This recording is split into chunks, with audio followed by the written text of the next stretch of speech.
talk for about a half hour or so, and then we'll do this brief experiential exercise, which is low key. It's just a matter of two people teaming up, and there'll just be 3 I statements exchanged between each person, as one is in the role of the caregiver and one in the role of the person in distress, although we won't be role-playing the distress or anything. It'll just be the words and how that lands with people and how it feels to express it. So I think first of all, I'll start off with a quote by Emily Dickinson that I really like, and we'll see what you think. That this quote, that the one you had from Ecclesiastes. So this is Emily Dickinson's real quick, brief poem. It says, "Much madness is divinest sense," and it says, "Much madness is divinest sense to a discerning eye." It kind of resonated with that. And then it says, "Much sense, the starkest madness. 'Tis the majority, in this as all prevail. Assent, and you are sane. Demur, you're straightway dangerous and handled with a chain." Or as Nita, the poet, said, "Normal is a setting on your washing machine." I'm going to do a couple other quotes here. Usually when I do these presentations, I think I'm a right brain. Is that the loose one? So I'm going to do a couple of quotes just to show that I can do left brain and read and stuff, but it does hurt. So first, the one I love of Lang's, and back after I went through my madness experience with it, I'll tell you a little bit about. Several years later, I was in college and in an upper division history course, history of philosophy, where the assignment was small class, write whatever you want to write. This is your time to really express yourself, and we'll come and read them each before the class. So I was going through kind of integrating this turmoil, so the title of my paper that I read before the class, and most of the students kind of went, "Holy shit," was, this is my title of my paper, "Madness, Offspring of a Philosophical Worldview Confined to the Limits of Reason." So, but it ended with this quote by Lang. "True sanity entails in one way or another the dissolution of the normal ego, that false self competently adjusted to our alienated social reality, the emergence of the inner archetypal mediators of divine power, and through this death, a rebirth, and the eventual reestablishment of a new kind of ego functioning, the ego now being the servant of the divine, no longer its betrayer." And I think that really kind of echoes a lot of what we've been hearing this week in many different ways from a lot of the presenters and just the discussions we've had. I'm going to do another one by Jung here, and then I'll get into more about some of the research and my own experience. Anyway, Jung at one point said, "We think we can congratulate ourselves on having already reached such a pinnacle of clarity, imagining that we have left all these phantasmal gods far behind. But what we have left behind are only verbal specters, not the psychic facts that were responsible for the birth of the gods. We are still as much possessed today by autonomous psychic contents as if they were Olympians. The gods have become diseases and produce curious specimens for the doctor's consulting room." He also went on to say, "They spring from a deep source that is not made by consciousness and is not under its control. In the mythology of earlier times, these forces were called mana, or spirits, demons, and gods. They are as active today as they ever were." So, a while back I wrote an article for this British journal on psychosis, and the title of it was, "If madness isn't what psychiatry says it is, then what is it?" That's been my koan for almost 50 years. I've been talking quite a bit about koans the last couple of days. That's a long title for a journal article. But I'll kind of go back now in time to about 1967 or 8, when I was a young person who unexpectedly went into a very extreme altered madness process. And I'm grateful now that when we try and answer that question, if madness isn't what psychiatry says it is, we actually can draw on a body of work, research on trauma that our friend John Reed has done decades of work showing the correlation between trauma and the development of extreme states.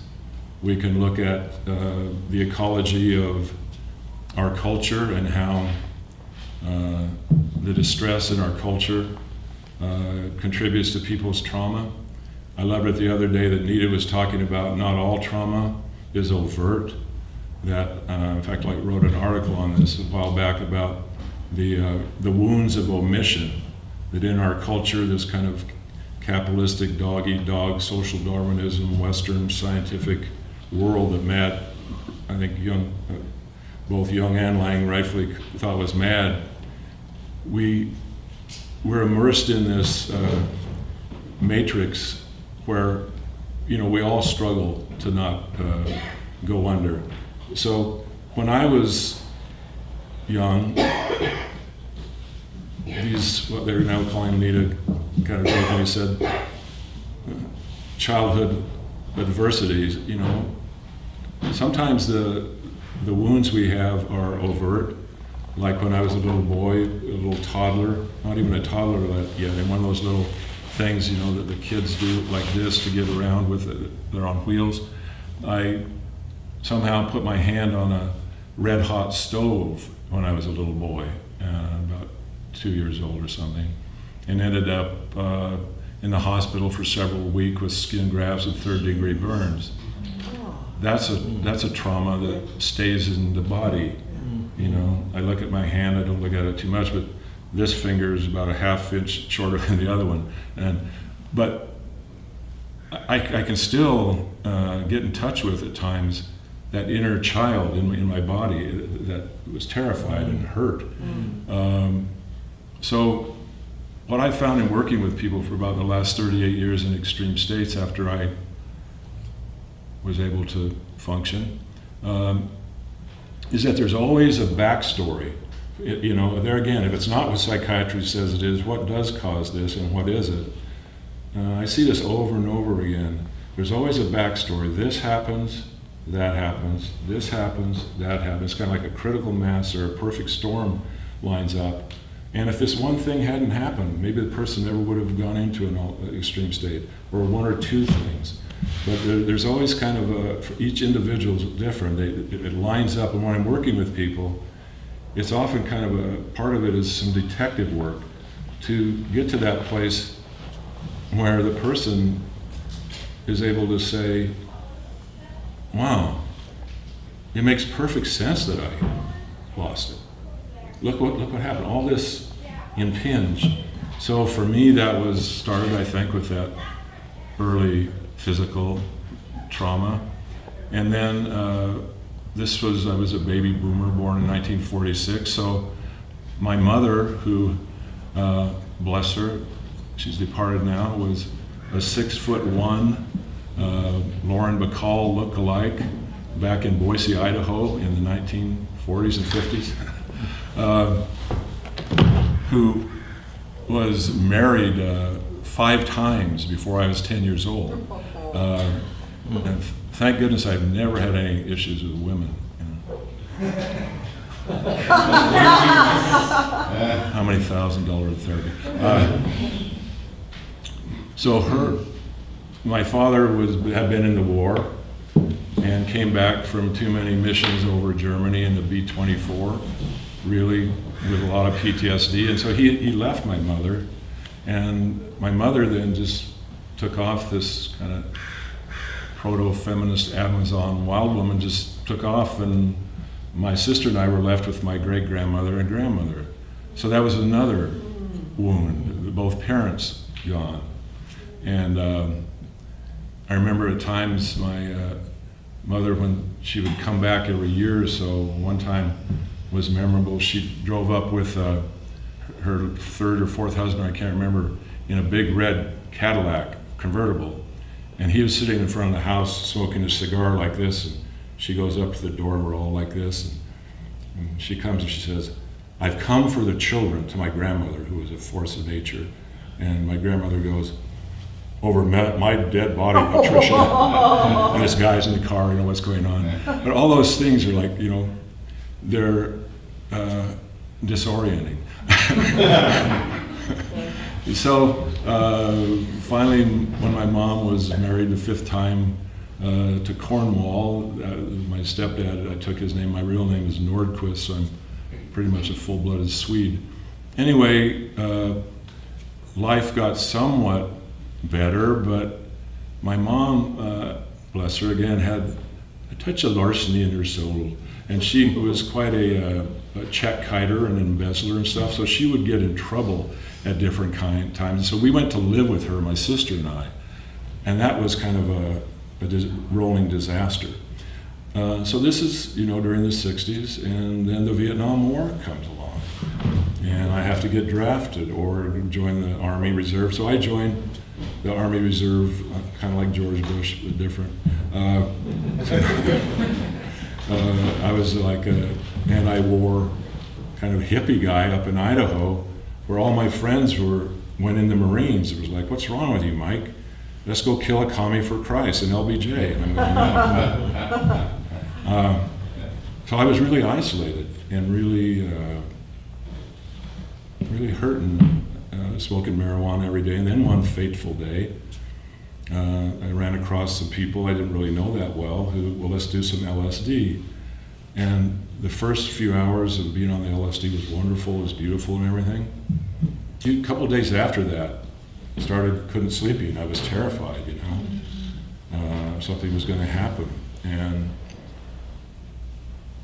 I'd been a pretty functional guy. I'd been through basic training, I had a job, I'd always had girlfriends, I had my own MG car, and it wasn't really in the cards for me to have this psychotic episode, but it sure as hell happened. And soon enough, I was not sleeping, I started hearing voices, I started feeling the presence when I would lay down of this palpable, to this day. That's why I read this stuff about Jung. Some of this is as present today as it ever was. What Dino talked about, I don't discount that at all. So I felt this otherworldly, dark presence. I could feel it, kind of like that. We ever had sleep paralysis where you can't move? And I feel that with something holding you down, kind of buzzing like this. It was god-awful terror, supercharged. And thank goodness I was able to stay at my aged grandmother's, who had raised me, and very loving. She was in her late 80s and was semi-demented. She really didn't know what week it was necessarily or day, but she was functioning and was just this loving, unconditional person there. And this is kind of what I'm going to get to later, is sometimes the necessary and sufficient conditions when we're in these states of a non-pathologizing, like we talked about, caritas, everyone kind of touched on that loving receptivity from someone can really be almost, or can be the necessary and sufficient condition for us to not go all the way under, or at least heal. I was up at night. Sometimes some of us who've been through this know that time can stand still, it can be distorted. Sometimes, 5 minutes can seem like 2 or 3 hours. And I would be there at night with my finger on the line for the hospital. And I didn't have psych hospitals where I live, but it's like, this hits me one more time. The voices, there was this one voice that was over and over saying, die, this real malevolent voice. And so when it happens one more time, I'm going to go in the hospital. But I never did. I think there was just enough shred of ego there where I told myself, if I go in there, at some point I'll surrender what you said, Dina. That will become my identity. I will. And where I live in Idaho, there was nothing but the state hospital over in eastern Idaho. That was it. It was just a state hospital. And I knew that usually when people came there, they never really came back. So there I was, going on for weeks. And before that, I'd been, a gentle, kind guy. I was trying to deal with my family stuff. I'd become an Ayn Rand atheist. Some of you remember Ayn Rand. She's now the darling of the right. So I didn't have any kind of sense of spirituality, or, I was arguing with my friends, I'm an empiricist. If you can't bite the apple, it's not real, And all of a sudden, whoa, really? More things contained on heaven and earth, Horatio, or whatever, how that goes. So, as some of us know who've experienced a lot of underworld, shamanic, whatever you want to call it, or hell realm, there is an upper realm. There are benevolent forces in this strange place we find ourselves in. And one day, at my grandmother's, where I was at almost the end of my rope, and actually contemplating suicide, I was so afraid to die, but I was figuring, if I kill myself, it'll stop, right? It's weird. The thing I'm most afraid of, I'm going to do. There was a little book in her bookcase, and I looked at it, and sometimes these things are very weird and synchronistic. I pulled it out. She wasn't religious at all, none of our family had been, and it was a religious tract, and I opened it, and my eyes went to this line of scripture, kind of like right in the middle of the page, and it said, come unto me, all ye who labor and are heavy laden, and I will give you rest. And I swear, I'm not a Christian, I'm not a proselytizing now, but there was something in there. It was like a code. For me, I could actually feel it right here, like, oh. What? It was like it spoke directly to my condition, that rest that we need in our soul when we're so much in pain. And from that moment on, it started to shift. What came in? A little bit of hope. That feeling, I think now, all the people, a lot of times I'm 71 years old, I don't need to be doing this, but there's so many people out there alone right this second in that same hell I was. And I didn't have anyone to turn to. My grandmother's love was there, but I sure as hell couldn't go to you, or so the more of us that are out there, the better. Anyway, when I felt that there was this loving presence, I didn't know there was a loving spiritual presence, but there's a huge amount of loving spiritual benevolence out there. And so that changed it for me, and I was actually able that night to sleep, I think, for the first time in maybe months. And God, I was holding on, because most people that I know when they're in these processes, going to sleep is not something you want to, at least for me, not want to do, because that's when all that stuff from the unconscious really grabs you. So I was able to sleep, and that really turned it around. And, I had a hard time, again, integrating. There was nobody to go integrate with. I'll just say one thing about my grandmother, and this kind of relates to a story I'm going to tell you about a client I saw recently. When I was in the middle of that, I used to go to her like I did when I was a little boy when I was sick, and she would, put her hand on my head, right, like we do with our kids or grandkids, like this, So when this was going on for me, I'd go to her, she'd be sitting there. It's always sweetly loving, and I'd say, Grandma, would you put your hand on my head? And I'd sit down on the floor in front of her, and I'd say, oh yeah. And she'd put her hand on my head, and she'd just sit there. No DSM, no, nothing. Just, oh, Michael, yes.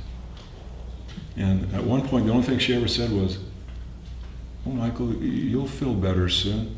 I think you have the flu. Because, she remembered with her children and us when we were growing, kids get flu, they're delirious. When I was there with her, her place was just this tiny little house. I slept in a twin bed. Her bed was over here. I slept in a twin bed over here in the same room with this 87-year-old woman. Thank goodness. I think about that. People are going to go, oh, that's weird. Well, I was glad she was like 4 feet away, And she saved your life. I believe she did. Yeah.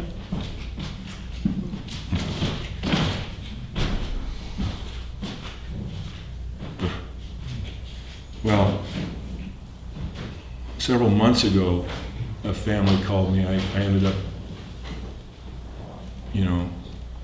back a little bit. I ended up in grad school and became a therapist and was in Jungian analysis with John Perry and worked on this madness sanctuary for several years where we didn't use medication and everything. And did my doctoral research on Diabasis House, all that.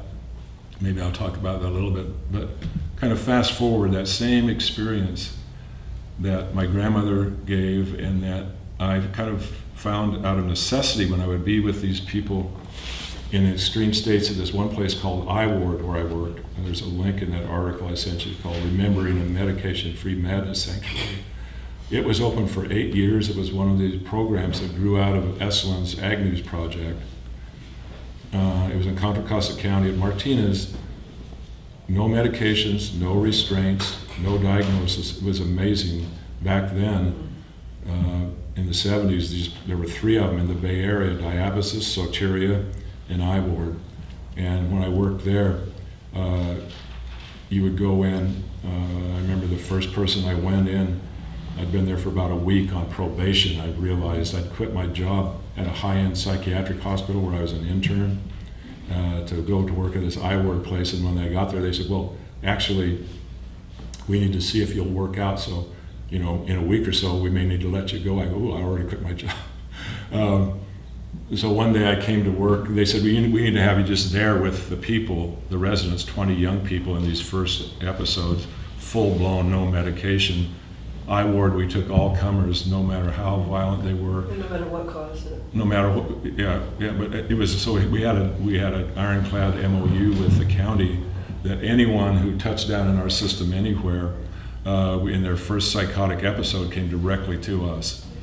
So they were in a psych emergency for 20 minutes, and then they were there with us.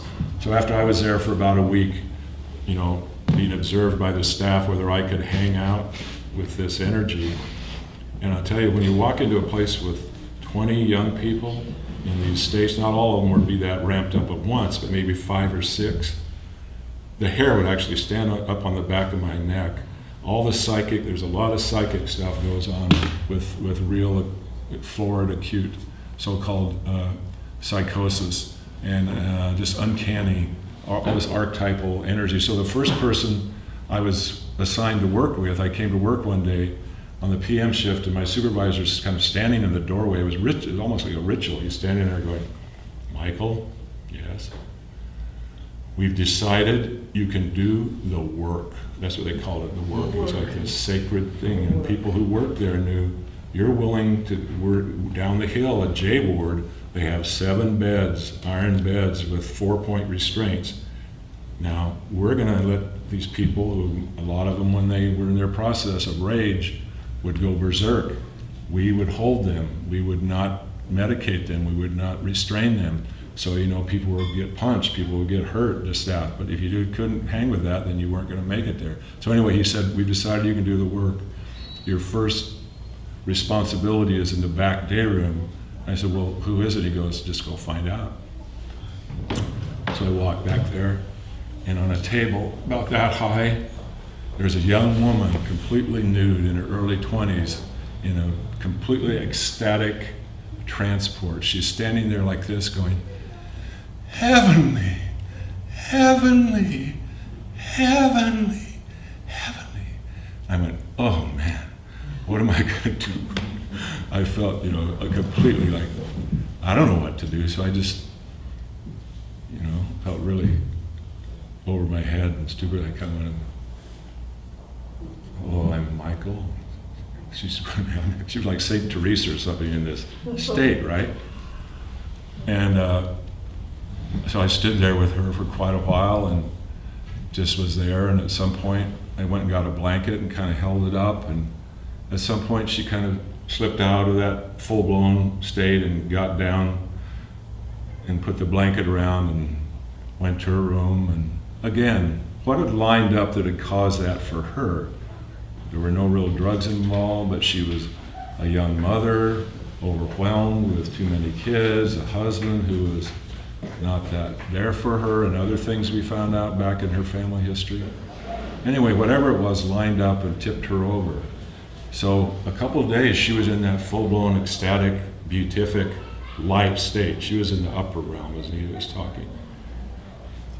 Well, as often happens in these metanoid journeys, and John Perry really laid this out, there are the opposites that are waiting to be realized, and the affect fuels all this. And so I came in, and she came up and greeted me at the door one day at work, and she was like, she had some words for it then, that she was like a messianic figure. She was part of the rebirth, of the regeneration of the world. These kind of cosmic themes are common. People in these real acute unmedicated states. And I'm standing with her, and she said, yes, I am the bride of the Lamb or whatever. And then she said, but in this hand,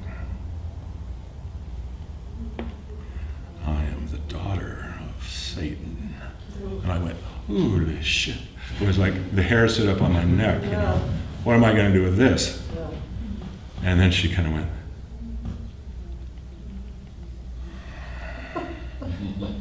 and there you have it, you know. Thorazine, anything could have, that never would have come up, came out, came through. But she, that came up and came out and came through. And then she had a tremendous amount of affect. At one point she was in this room, I told you, where we help people. She was there for an hour, screaming at the top of her lungs nonstop, I need a fucking cop. I need a fucking cop. Over and over and over. And I'm in the room there with her. Did you literally hold her? I mean, did the staff physically hold her? If she didn't get violent in that room, at other times, I mean, I would tell the other staff, when she's in that dark mode, give her room, give her space. There were a couple of kind of new staff on there. I remember one woman kind of came up to her and said, oh, honey, you're not the devil's daughter, and went to hug her and got and like clamped on, bit, you know.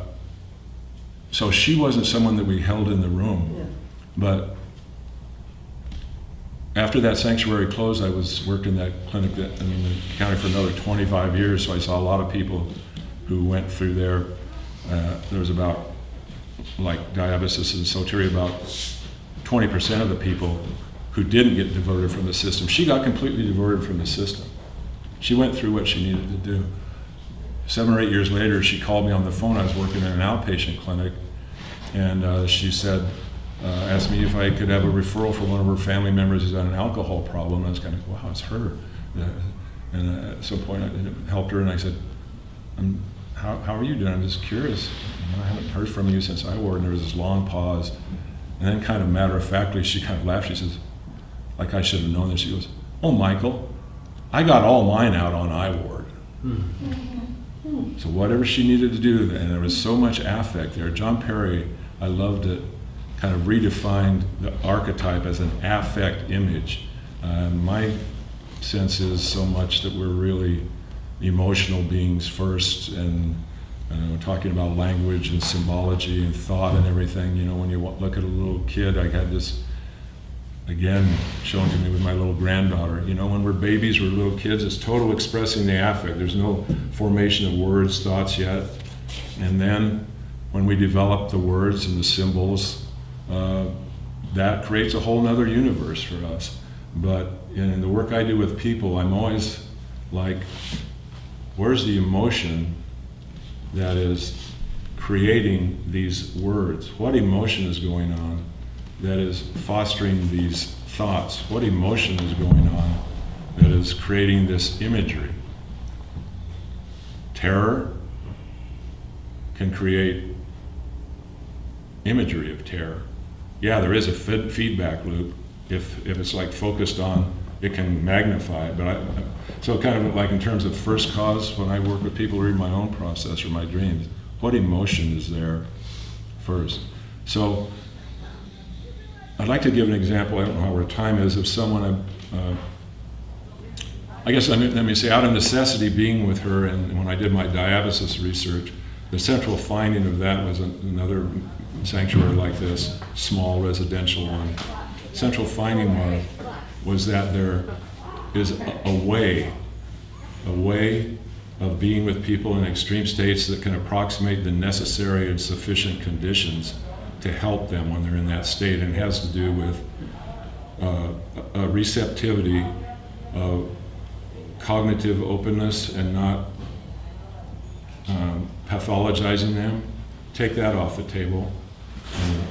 We're sitting with them with kind of a naive, innocent mind with them, beginner's mind.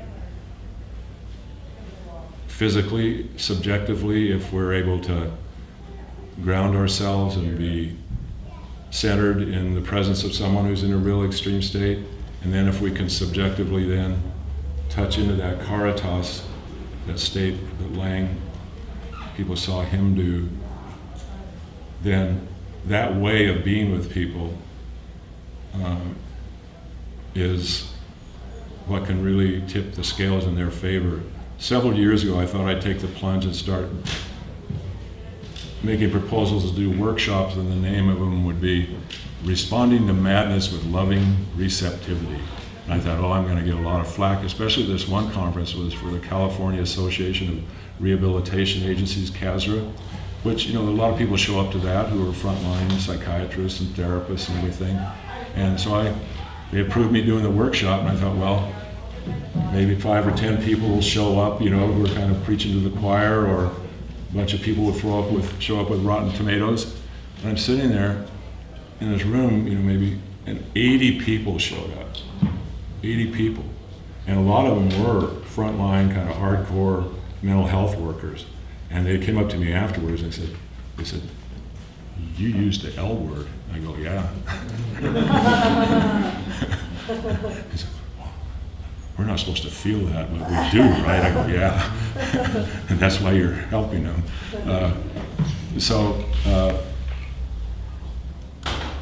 I ended up, this website, Mad in America, I've written, I think, about 39 articles on there, so I get contacted and put this stuff out there. I wrote an article, Responding to Madness with Loving Receptivity, a Practical Guide. So people contact me.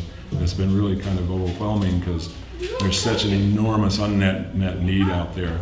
People contact me. I've done Skype work with people in Qatar and Mexico and Australia, and I thought, this is not going to work to do this Skype, but it really does. And so a family contacted me recently from the Midwest, a son in his mid-20s, kind of a classic situation, had the break, no therapy, no kind of receptivity, the meds, the stabilization, out in 2 weeks, back off the meds, back in 6 months, but at some point, about a year into it, someone recommended ECT for him, and the parents agreed. And so he had ECT and several hospitalizations, still this young man who'd had all his promise, was going to college and everything. A lot of things had lined up again to tip him in. Anyway, they contacted me kind of out of desperation. Can you do, we read your stuff. We've had it with the psychiatric system. We don't want him to go get medicated again. We get it. It's not helping. There's a lot of pragmatism in that, right? Mm-hmm. The families at some point go, you said this would help. 5 years later, it's worse.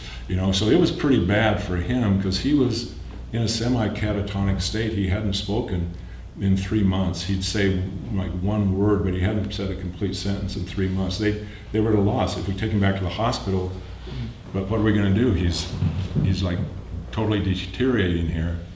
So they called me and I said, I don't know. I'd be willing to, like Skype with him. Would he even come in the room? They said, we don't know. Why don't we set up the iPad in the room and we'll tell him you're there, and we'll go. And so I set up the iPad, and I'm there at home and on Skype, and this young man kind of walks across the view, no shirt on, in a daze, kind of shuffling around, and I kind of lean and I said, "Hi, my name is Michael. Nice to see you." About 5 minutes came by, and this exercise I'm going to lead us in, I tried to go into that state of being grounded and kind of not thinking or analyzing him or anything, and then just trying to be open. And about 5 minutes came by, and he looks at me for a minute, kind of scowls and walks off. Another 10 minutes go by, and he comes and looks, and I'm still there. And at some point, again, because I was trying to hold that space of caring for him, the words that came up out of my emotion were, to myself, I didn't say them to him, was, "You are the apple of my eye." And so I started to kind of smile, and he would be gone for sometimes 5, 7, 10 minutes. And as I started to kind of feel that and say that to myself, he'd come and he'd stop and he'd look in for 5, 10, 20 seconds, and then longer. And then finally one time he came and stopped, just kind of like got real close. And when someone, it's kind of unnerving when someone kind of looks you in the eye and they go, they really look, they're really, really trying to find what's going on, they're really looking. And he's really looking at me. And I'm looking back at him again, kind of beaming this, whatever, "You're the apple of my eye." And he goes away again. And then he comes back and he leans in and he goes, "So what do you get off on?"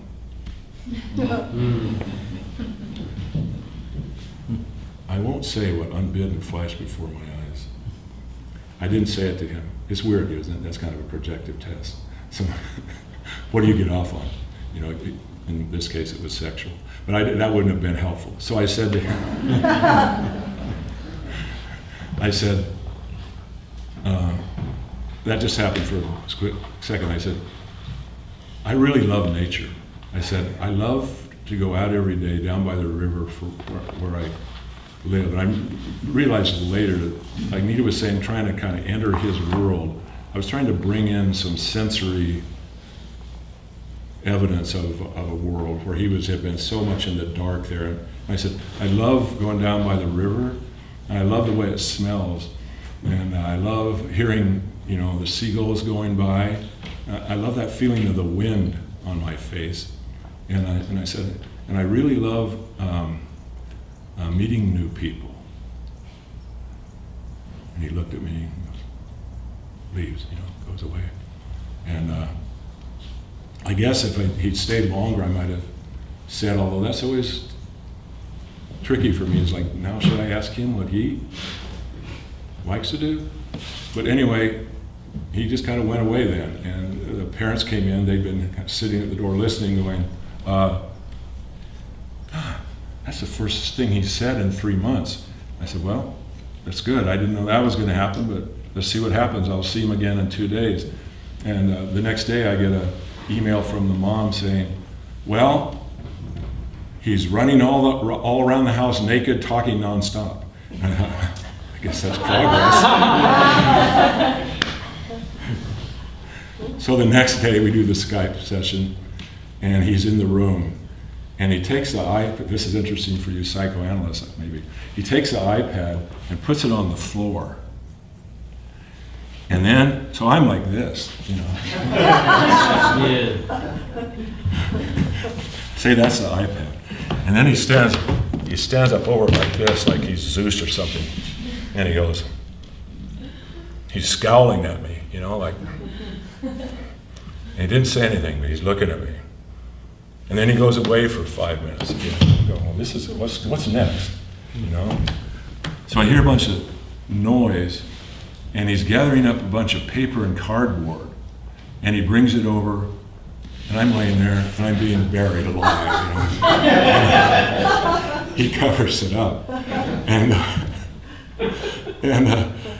But again, I'm still kind of, like this goofy, you're the apple of my eye, and he's burying me and stuff.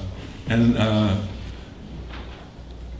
I felt like, well, I'm going to stay here indefinitely. I'm going to find out what happens. So it was about 10 minutes or so. And I mean, who knows? It wasn't a conscious thing he'd figure out. Like, I'm going to see if this guy will really be there when I come back, after I obliterated him. So about 10 minutes later, I hear this. He pulls it apart, and he looks in, like into a tomb or something. And I'm still here like this. And, dude, you're going to appreciate this. Then he goes, have you ever seen The Big Lebowski?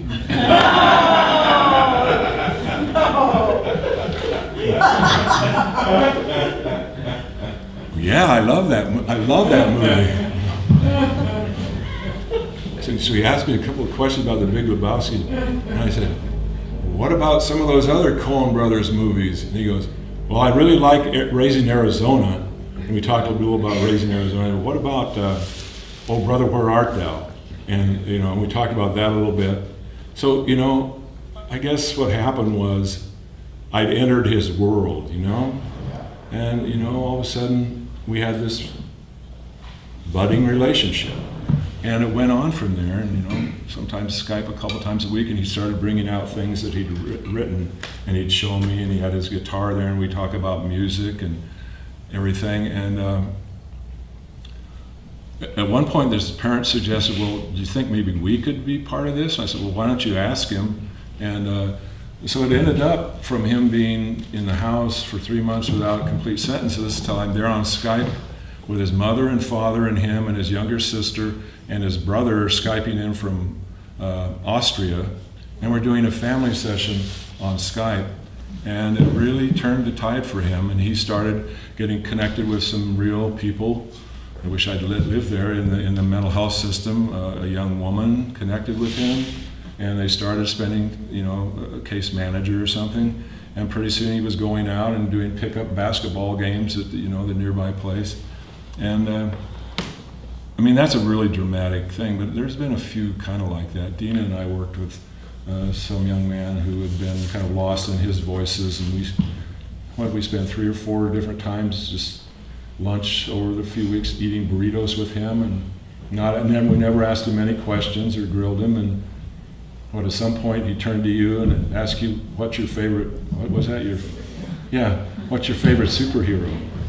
And then it kind of took off from them. I guess he's doing pretty good now. Yeah. What was your answer? I can't remember. What did you answer when he asked you what your favorite superhero? He's like, what do you guys want to talk about? Yeah. And we're like, what do you want to talk about? Because it'd been like Yeah. 3 or 4 times of it saying nothing, and we've been saying, he just pops out with that question on the 4th time. Yeah. And we're like, what do you want to talk about? He's like, superheroes. Yeah. Hey, we'll talk about superheroes.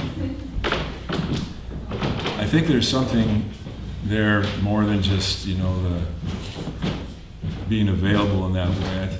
I think that experience of going through the mental health system, that can be, I bet, baffling. I never went through it, but in some ways,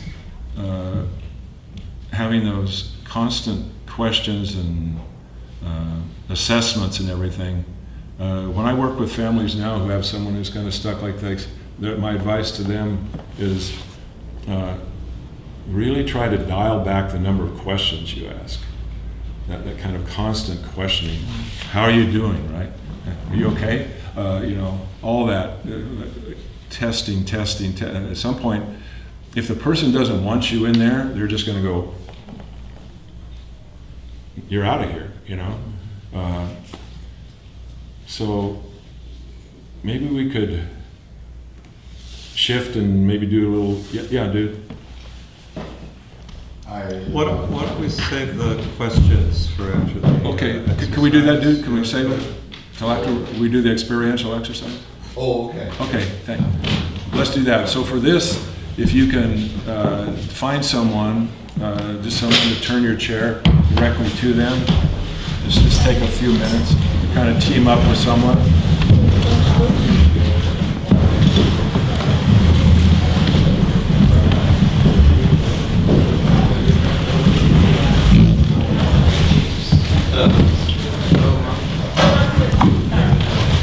now, if you could, between yourselves, decide who's first going to be in the role of the caregiver. Just decide on that.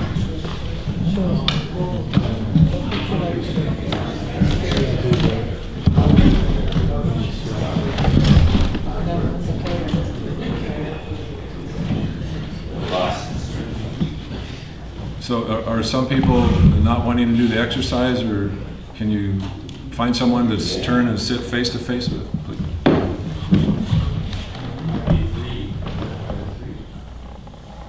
Does everybody have a partner?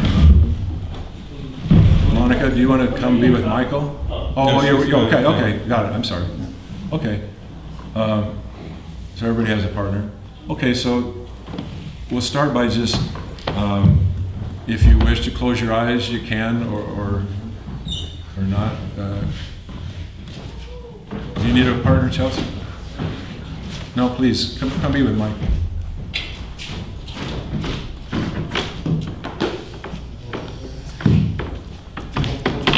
So you can close your eyes if you wish. I'm just going to kind of do a guided meditation, and then at some point, the person who isn't the caregiver will just repeat 3 I statements after me, and then we'll switch and the other person can. So to begin with, if you just want to close your eyes a minute. So What do you mean by I statement? an I statement, like it'll be a sentence. They'll repeat what I say. Okay. Yeah. You want to be the caregiver? So first of all, we're going to focus on our bodies. So when we're with someone or ourselves who is in distress, it doesn't have to be in an extreme state. It could be any kind of emotional distress. If we can be with them in a way where we're grounded, we could start with feeling our feet on the floor. We're there. We're in our chair. We can feel the weight of our body. And we can start to even notice our breathing, that if we're holding our breath a little bit or our abdomen's tight, we can just relax that abdomen and let the breathing start to come from below our navel, just that relaxing, slow breathing. And we can let our upper torso relax some, kind of check our shoulders. Are they high? If they are, just let them drop down a little bit and just be in that relaxed state where our arms and shoulders are more relaxed, and even our neck and our face can get a little more serene, a little more relaxed. And just for a minute, just feel that easy breathing begin. It's good to feel relaxed even when we're in a situation where there might be distress. We can feel relaxed. And then let's shift to our mind, our cognitive being. And just imagine for this exercise, being with this person, that we can, in a way, suspend our disbelief. If we can imagine that what this person is going through is an important experience for them, that it's not pathological, it's a necessary part of their life. May be difficult, but we don't need to analyze it. We don't need to really even understand it in the way we usually understand things, kind of from an analytical perspective. We can even let go of all we've been trained or read or heard about, so-called mental illness or all the theory. We can just kind of turn that program off, that black box where especially some of us therapists, we run everything through our mental program of what might be happening and just kind of come to a neutral place mentally, even maybe kind of a naive feeling place, open, kind of a meditative place. And then as our body is very relaxed and our mind is loosened up some, we can start to be in touch with caring for this person in front of us. Just what totally feels comfortable in terms of extending goodwill to this person in front of us that's having difficulty, that in a way that we would want if we were maybe alone and wanting support, that we can open our heart a little bit safely and feel some warm, caring feelings for this person. So we're sitting there across from another human. Our body's more relaxed, our mind is at ease. We're feeling some gentle caring for this person. Let's just open our eyes now, and if you want to make eye contact, that's fine. If not, that's fine too. And the person who isn't the caregiver, the person who is going to say some words expressing their distress, you don't need to say those words with any emotion, with any role play, anything. Just repeat the words after me. So the first thing I'd like to ask you to say to the caregiver across from you is, I feel very frightened.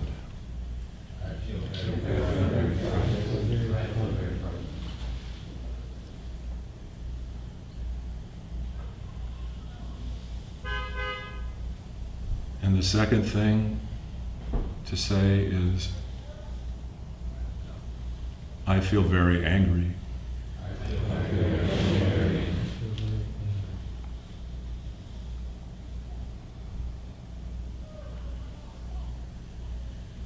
And the third thing to say is, I feel very sad.